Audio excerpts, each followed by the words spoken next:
You know, the great thing about growing up in a corner store was that you got, you got free stuff. You know, if you wanted to walk in and grab a pop, you grabbed a pop. You wanted a pack of gum, you grabbed a pack of gum. It was, I guess that was pretty sweet. It's, I don't know how you compare that because I don't know how to grow up without a corner store. All my friends lived in this neighborhood. I mean, everybody knew who you were because you were the family that owned the corner store. As soon as I found out that the East Side Confectionery was closing, I knew I wanted to do a story on it. It turns out that the Schultz family owned this shop for the last 40 years. And when I learned that it was going to close, it's pretty sad.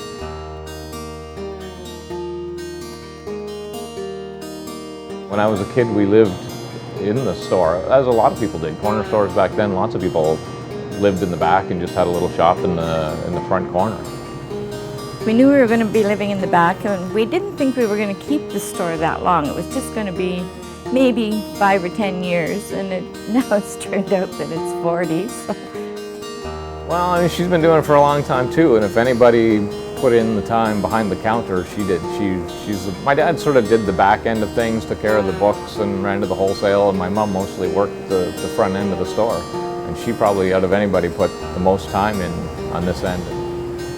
Jay's dad took sick, and I kind of stayed back to keep an eye on him, watch him. So Jason stepped in and took over, and that gave us the chance to just take some time off.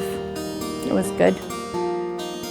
My dad worked at the steel plant. He always did. He worked at the plant for probably 35 years.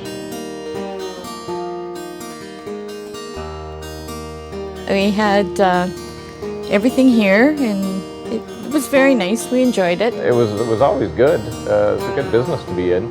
And a little bit at a time, we took a little more space and a little more space. We doubled it over once. Started to get pretty crowded, so then we decided we better build our own home.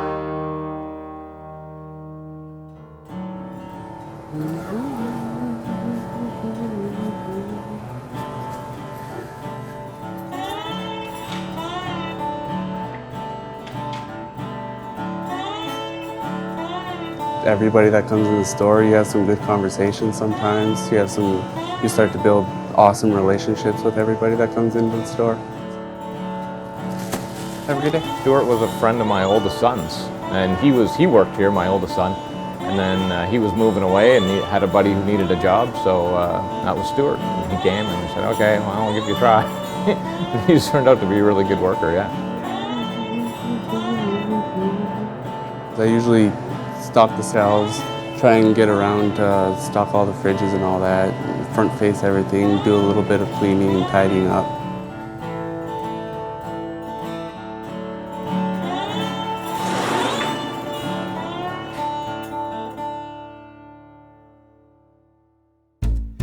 You know what, honestly, I don't think there is any other Orange Crush signs around.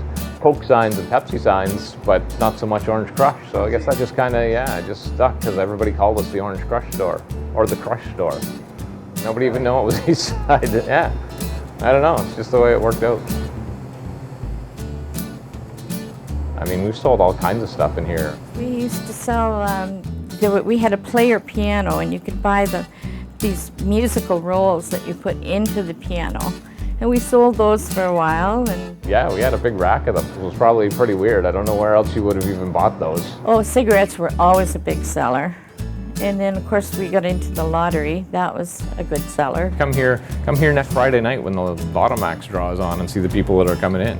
I mean, the place is packed. He came in, he got a ticket, and he asked for a 13, and he won $500. If you go back to probably the 70s and early 80s, we actually used to sell video games. You come in here and buy games for your gaming console, not just rent games. Like we sold the games. It was because I was into playing video games probably back in the day.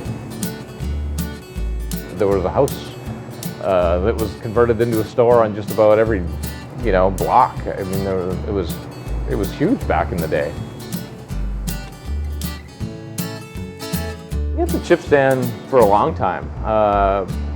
Back, and that would have been in their like early 90s when there were chip stands all over the place. We got into that, and then we closed it for quite a few years. It just sort of sat there, and then we decided that to try to replace some of our lost revenue, we would try to branch out into food.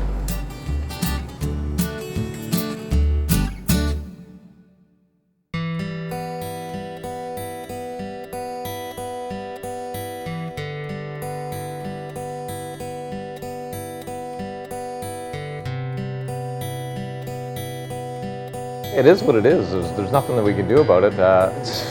It's been going down as far as the tobacco for years. Like for a long time, it's been a very slow decline. And then a couple of years ago, it dropped quite a bit. For some reason, all at once in a period of about a year. And then, like I say, we tried the sandwich shop and the chip stand. We tried doing whatever we could to hopefully keep it going. And maybe about a year ago, we started really seriously thinking that what would we do if you can't keep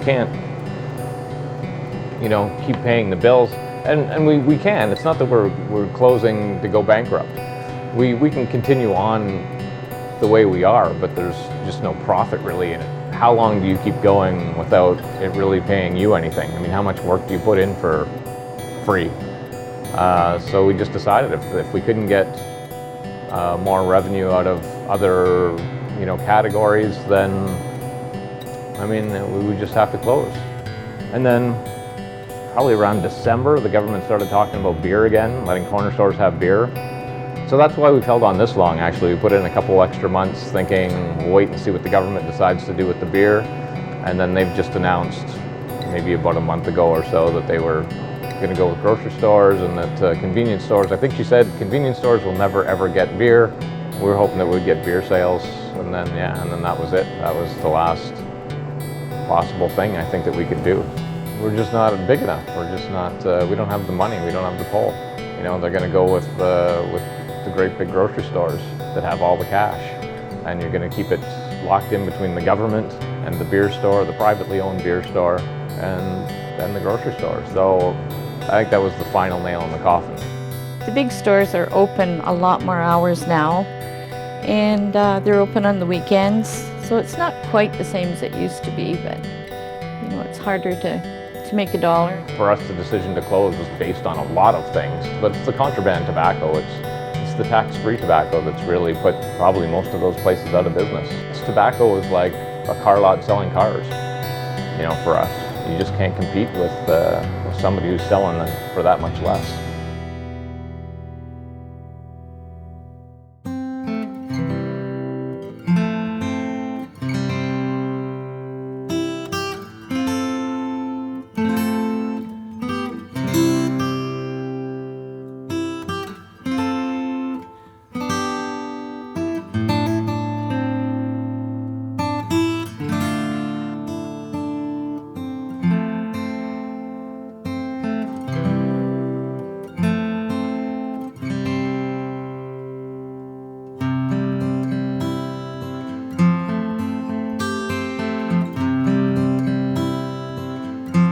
I came here about 2 summers ago with my friends, and we just got a bunch of freezies and candy. We're looking at about 40 years since I started coming here.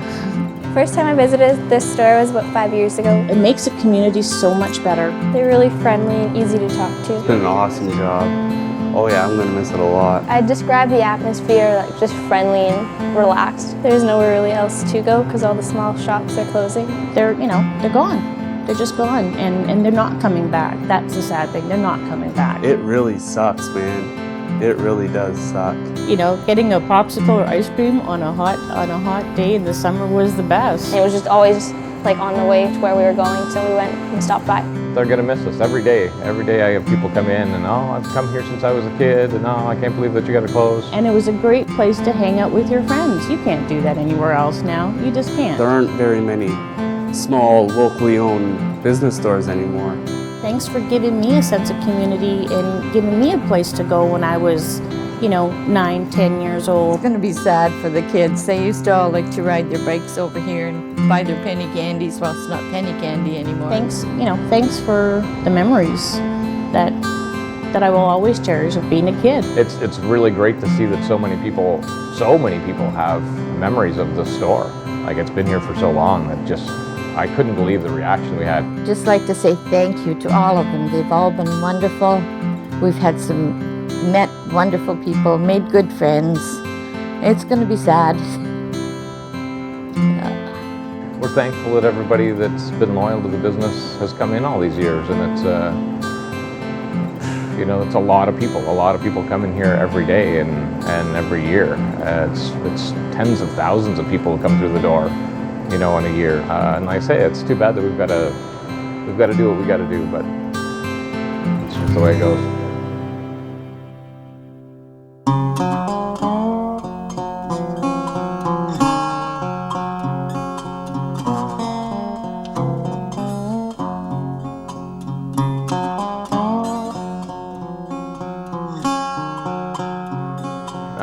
May 23rd, we just locked the door for a while, and we're going to take some time off and enjoy some of the summer. And then hopefully later in the summer, we'll slowly reopen as a bit of a graphic design shop. I don't really know what to call it yet. We don't. That's my background, obviously, is graphic design. I went to school for that. For me, I feel like if we can transition to something else, that it's still all good. I don't have a problem with that. I'd be sad if we had to just walk away. We're changing because we have to change. We don't. It's not necessarily that we want to. If we can continue on as something else, then that's all right with me. That's what we need to do. I mean, most of the little stores, if you look around in town, just close. Like, people just close. They're not something else. They're just locked up and done. So, you know, you get to stay in the same location, that'll still be good with me, yeah.